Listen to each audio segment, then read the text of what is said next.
Hello, and welcome back to Down the Rabbit Hole. We are on episode 4, and I have to say, I have enjoyed doing this so far. I think I'll stop when I no longer enjoy it. That's the thing. I love doing podcasts, and I love different topics. And Down the Rabbit Hole, it's just perfect. I think so. But if you're new here, hit that like button, ring that bell for notifications, and please subscribe. Help a girl out. Um, you can also find me on Facebook and Instagram on the Breezyville as well. But yeah, so we've talked about the Loch Ness Monster, we've talked about Bloody Mary, and we talked about the Hoosac Tunnel. Now we're gonna be talking now on our fourth episode. We're gonna be talking about the ghost town of Burke, Idaho. So, what do we know about Burke, Idaho? Well, it's an abandoned ghost town, and most of its buildings still stand. The dilapidation of slowly holds as the decades go by. It was founded in 1887 as a prosperous mining settlement. Burke began it as a life strong, but was rapidly overpowered by violence and natural disasters. Within just 4 years of its findings, Burke was the site of a deadly avalanche, a shootout between miners and mine owners, and an accidental mine explosion. And now, by 1892, the governor of Idaho had declared martial law in Burke and sent hundreds of soldiers to restore peace.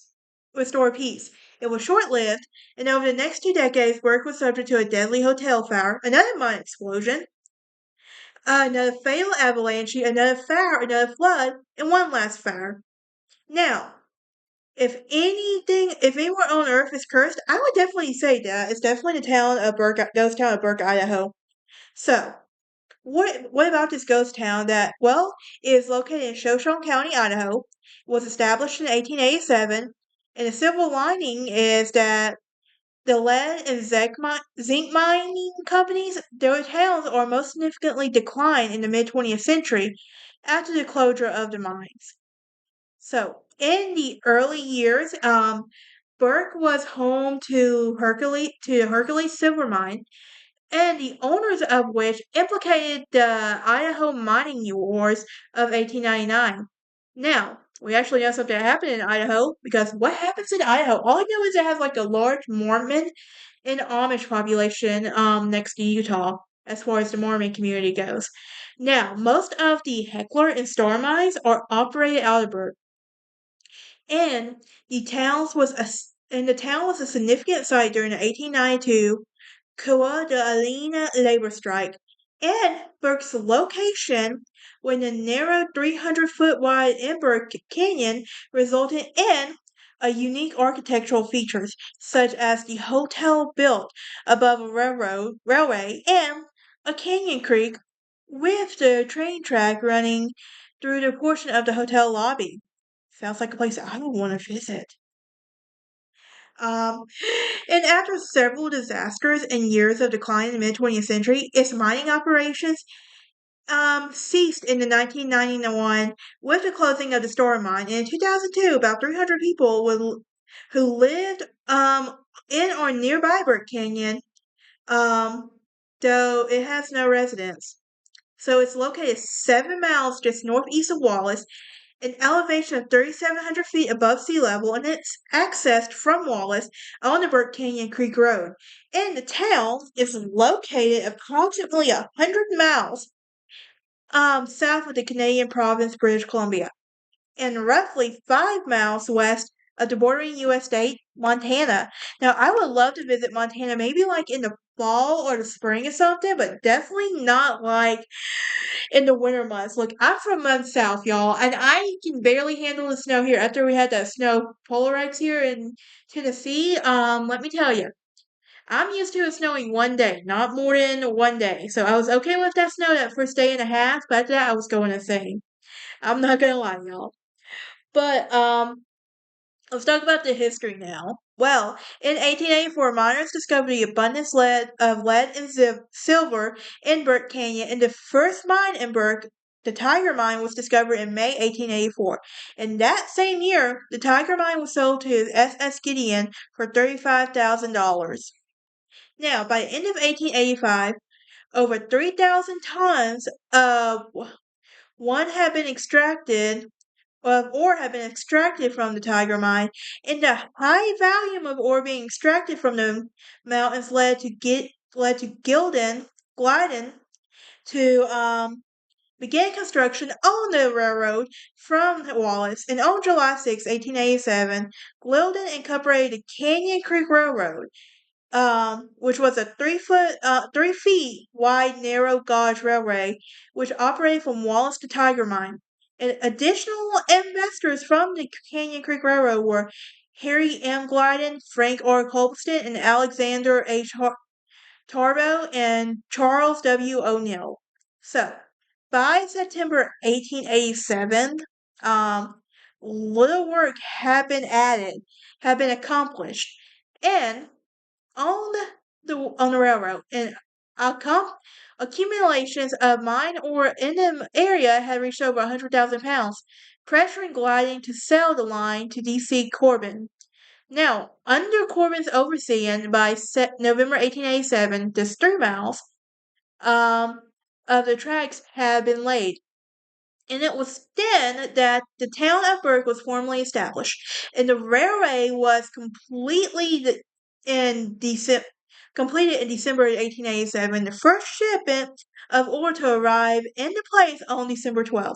In 1888, the town was serviced by trains from the Northern Pacific Railroad and Oregon Railroad and the Navigation Company. Now, given its position within the narrow canyon, Burke had to share its boundaries with the Northern Pacific railspur, resulting in a railway that occupied the street running through the town, and according to some sources, the limited force businesses on the which way of the railroad to have retracted awnings and when trains passed through. And however, according to Bill Dunphy, a town resident, this was exaggerated. So, on February 4th, 1890, the first of several avalanches would occur in Burke's history, and it will cause major damages to the residents and the businesses of the town, and killed 3 people. In 1891, tensions between miners and mining companies began to rise. And in 1892, hard rock miners in Shoshone County protested wage cuts with a strike in 2 large mines, the Gem Mine and the Frisco Mine in Burke Canyon, 1 mile south of Burke, operated literally with replacement workers during the strike, and several lost their lives in a shooting war that was provoked by the discovery of the company's spy, Charles A. Siringo.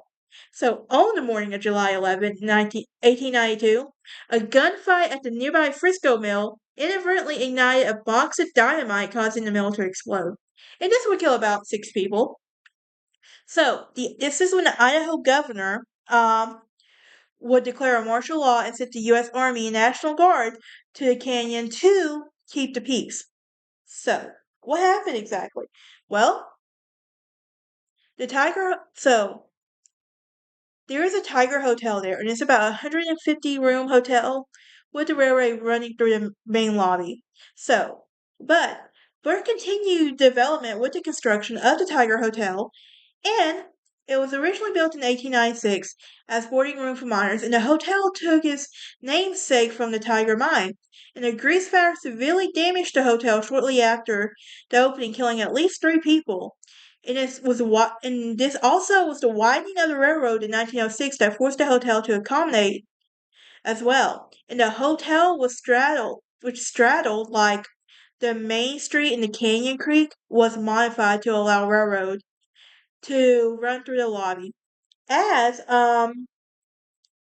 enclosed parkway was constructed about the railroad, and the hotel guests began to move to between the 2 halves of the hotel without worry about the train or the weather. Now, about 1896, socialist leader Eugene V. Debs had grown prominent to the Pacific Northwest. So, He would address the miners in Burke in early 1897. 2 years later, hostilities erupted once again in 1899 in response to the Bunker Hill Company firing 17 men for joining the Union, and the miners dynamited the Bunker Hill and Sullivan Mill. And lives were lost once again, and once again, the Army had to intervene. So, while the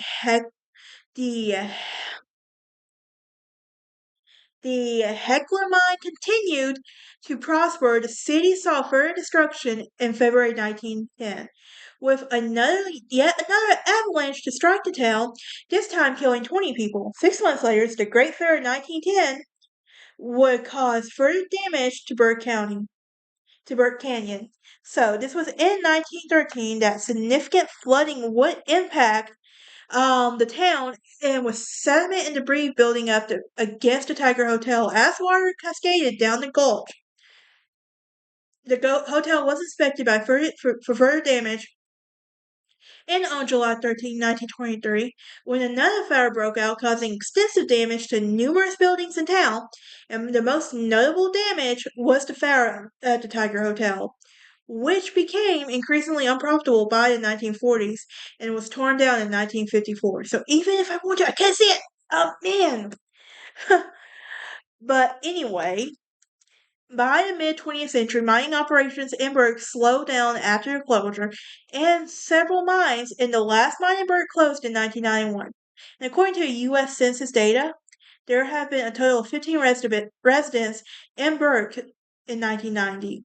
Now, as of 2012, the Heckler Mining explored the potential of exploiting additional resources deposits into the Star Mine, and as of December 31st, 2012, Heckler invested $7 million into rehabilitating and exploration of published estimates suggesting the potential in recovery in excess of 25 million ounces of silver from the site and significant zinc, which led to deposits and is also present. But that is it. What do y'all think of the ghost town of Burke, Idaho? Would you go and visit? If you could go back in time, would you go back to the hotel? Let me know. Join me next time as we talk about the Eastern State Penitentiary for episode number 5, and then we're going to be talking about the Omni Shoreham Hotel and then the ghost town of Dogtown. All right, y'all. I'll see you next time. Try and stay warm, cool out there because I know it's hot. I know for me it's